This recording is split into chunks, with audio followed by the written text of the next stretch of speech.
نسمع الفيديو ده وبعدين نعلق عليه. العالم كله يا استاذ العربي احمد، هو احنا مزنوقين مع صندوق النقد الدولي في كام مليار؟ كام؟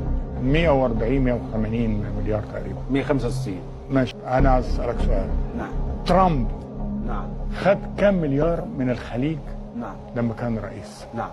مش فاكر انا الرقم. انا الإعلام ده لو بيخاطب أطفال في كي جي 1 هيبقى أكثر تعقلا. يعني مصر لما عملت صفقة شراء طائرات رافال من فرنسا، فرنسا خدت فلوسنا. ليه اخترنا فرنسا؟ لأن الصفقة دي هي الأنسب لينا.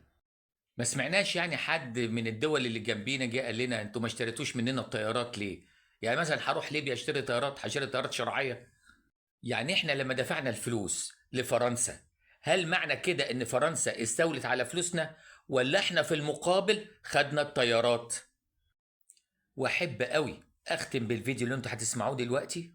أكبر بلد في الدنيا تلقى مساعدات أجنبية ومعونات وتدفقات. عايز أقول لك 30 سنة مبارك جالك ما يقارب تريليون دولار مساعدات ومعونات وتدفقات. ما تشتكيش إنه ما بدكويش. الحاضر بمعنى تقول والله يا أخي أنتوا اديتوا للجماعة التانيين ودلوقتي ما ادتوش، والله إحنا ادينا البلد.